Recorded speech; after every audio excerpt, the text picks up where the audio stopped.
Good afternoon, this is Media Center, Ukraine, Odesa.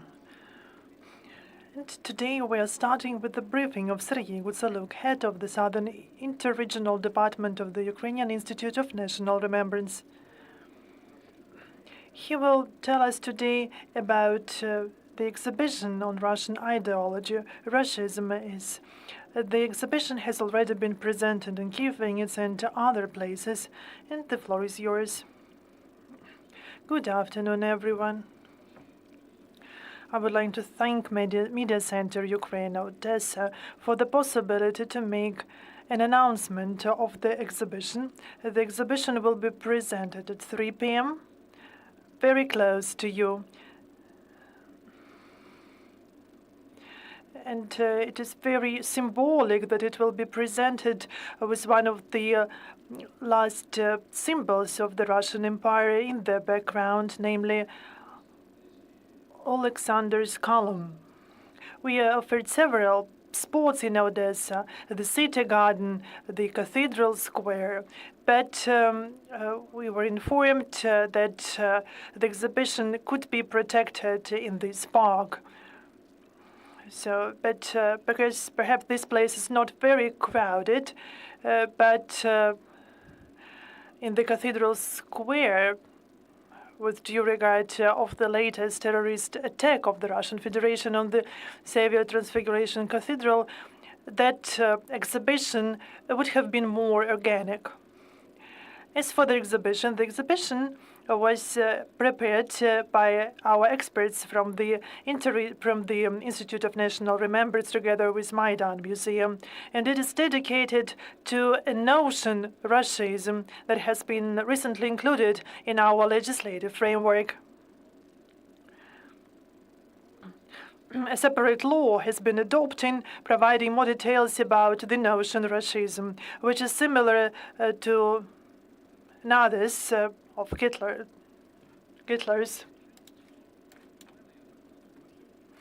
First, I heard the term, the notion Rashism, when Russia invaded Georgia in 2008. For the first time, Rashism was used by your colleagues, journalists, as well as politicians, political scientists, etc. In 2014,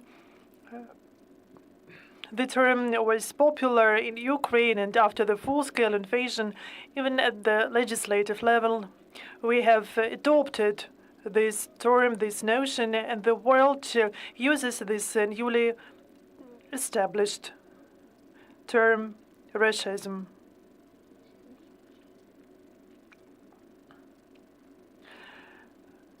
The aim of the exhibition is to explain what is meant by Rashism, not only for Ukraine, but for the whole world.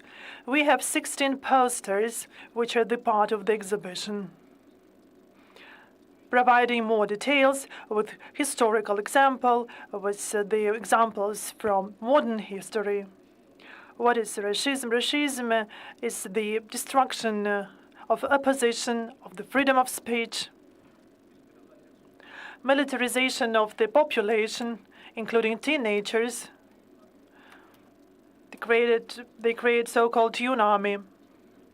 And they do this not only on their constitutional territories, but also on occupied territories of Ukraine. They try to involve the whole population in that process, including our children and teenagers. This is the full control of all religious institutions. You can get information from our exhibition. This is control over all media, as well as virtual space. They have even invented their own Russian internet to isolate their society from the world web. This is also the destruction of cultural values. This is the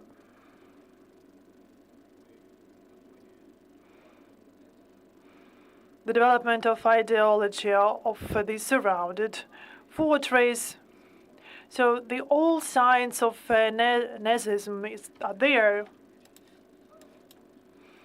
So they just adopted all these principles. They just used different flag,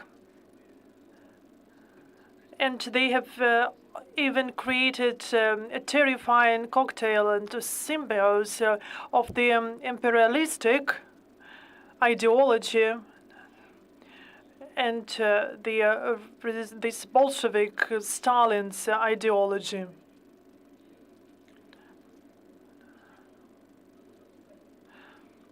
So they just united all these ideologies.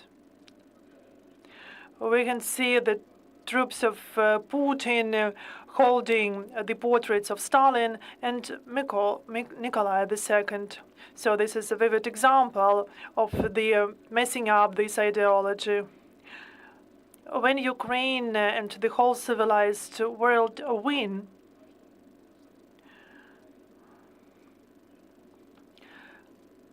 Rashism should get the judicial assessment at international level, including the assessment of the relevant tribunals. And these are military crimes, the attack on peaceful people, the destruction of civilian infrastructure and civilians. Recently, we've had the tragedy in Chernihiv, and nobody in Ukraine is safe. Everyone is endangered by possible attacks like that on Chernihiv. And I would like to emphasize once again that the signs of fascism have been acknowledged at the legislative level. And our Ukrainian Institute of National Remembrance has one more big project, namely collection of information about destruction of all historical monuments. And this information is provided to the relevant institutions. You mean the attack on the heritage sites? Yes, like what they destroyed in our city, in Odesa. Everything has already been documented. And the information is prepared to be submitted to international institutions.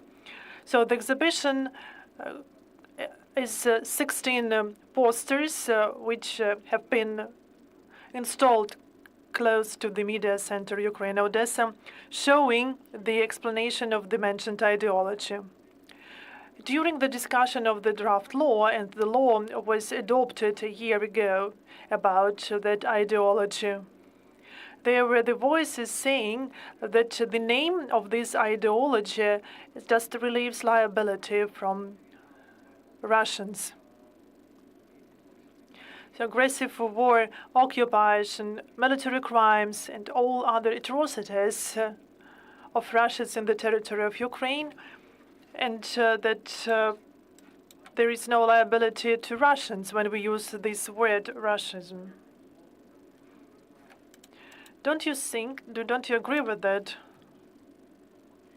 I think that on the contrary.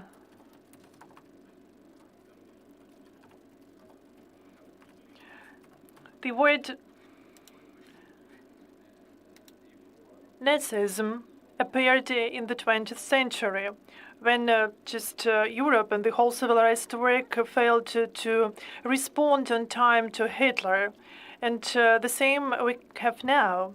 The same is with Putin. So they have not only failed to respond to Putin on time, but they also feed him with the prices on oil, on gas.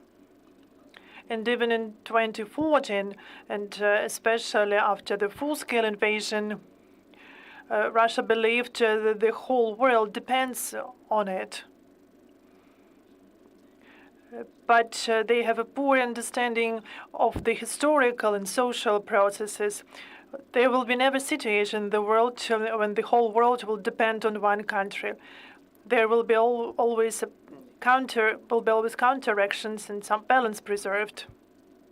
That's why there is now the world response to Russia's actions. But unfortunately, it has been happening in our territory, and we pay a huge price with human lives and destinies. Rashism and the modern army are the same. Rashism and the so-called newspeak. And as for the newspeak, the content of the poster has been prepared by Odesa resident Oleksandr Horodilov. All the new words they used instead of explosions, and all these gestures of goodwill, etc. And who is the author, or who are the authors of these posters? These are the staff of the Ukrainian Institute of National Remembrance and the Maidan Museum, including Oleksandr Horodilov, Olena Hremchuk, and our other employees. This is collective effort, and the digest has brief description of those people who are involved in this exhibition, in the preparation of the exhibition. These people have been working for quite a while in the Ukrainian Institute of National Remembrance. They have been touched by the war. Some of them were in the occupied territories, others were under shelling. Their relatives have joined the armed forces of Ukraine, so they are also just bear this burden now with all other Ukrainians. How long it will take, the exhibition will last, and what is the next city after Odesa? They will be here by the end of August, on the end of September. There will be several topical excursions. For example, educational institutions, higher educational institutions, including the military ones, are interested in this exhibition. We'll have excursions for them. And when you walk by this exhibition, please pay attention to these 16 posters that reflect the nature of the modern Russian state ideology, which is aggressive, which is anti-human. The ideology which is covered by the international law when it comes to military crimes, and not only.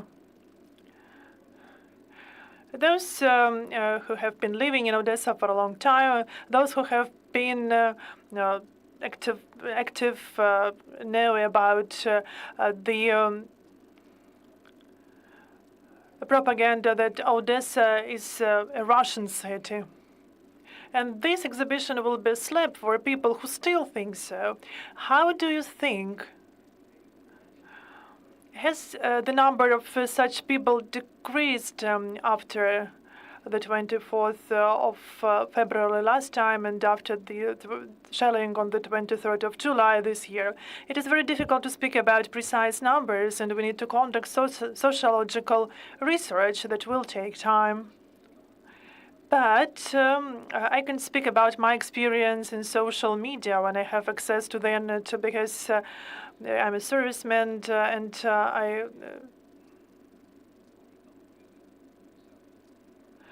actually because of my business trips, I cannot always have access to the web.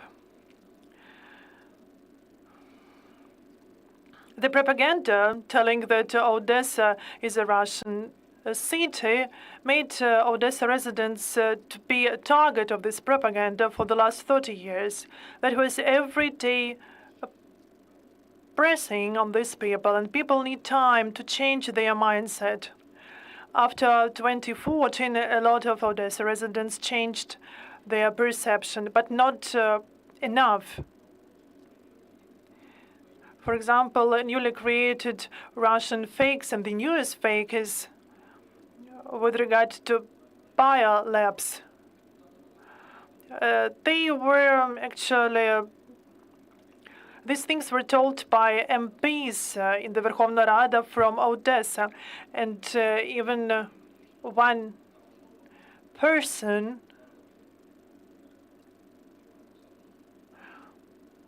who is a deputy head of the regional council, before the full-scale invasion, talked about that Russian fakes, about that nonsense. And he was one of those who supported the Russian myths about Russian Khatain, describing the second May events. These people are still occupying their position. They're still in the Verkhovna Rada, and our legal framework still cannot prevent these people from having an impact on social thought. But after the full-scale invasion, after the shelling, even more Odessa residents understand the real situation, because a lot of people have been touched by war. We have a lot of mobilized Odessa residents who perform the best, and a lot of people from this region who have been awarded. There are 6 persons having the highest awards. Unfortunately, some of them have been killed. There are people who are the heroes of Ukraine, and also this is the order of Bogdan Khmelnytsky, and those who have been awarded by the order for courage. There are 6 people from Odessa who have received this highest award. And now, in the process of decolonization, we have around 300 streets that should be renamed, and we can give the names of these people. And this is another topic, but it is still very important for our society. Taking into consideration that this propaganda took 30 years to overcome its consequences, we need at least a decade, because people still have this in their mind through different Russian series, fake ones about the Odessa history, like the series called Liquidation, showing some forests, and actually they showed the underground of the Ukrainian National Army, but we've never had forests near Odessa, and that was the Yaroslav Olivoy, who was instead of Roman Shuhevich, told about the underground existing in Odessa, involving doctors who were not only of Ukrainian origin, and that underground, during that terrible fight, unequal fight,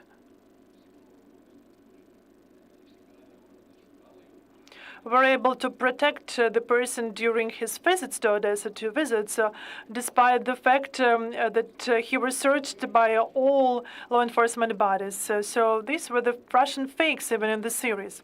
What will be the next city for the exhibition? It will be all over Ukraine, and there are also plans to show them abroad, the English version. And to those who are not in Odessa, those who are now in other countries who have not returned to Odessa, or those people who are in the combat zone, you can visit the website of the Ukrainian National Remembrance Institute, and you will be able to see the exhibition and some other exhibitions like Russia Kills and other projects starting from 2015. Thank you, Serhii, for the information provided. We will be waiting for the presentation of this exhibition at 3 p.m. in Park Shevchenko. Our next briefing will be at 1 p.m. and it will be dedicated to the attempt of Russian sportsmen to use the achievements of our sportsman Tsimbalar. Please stay tuned.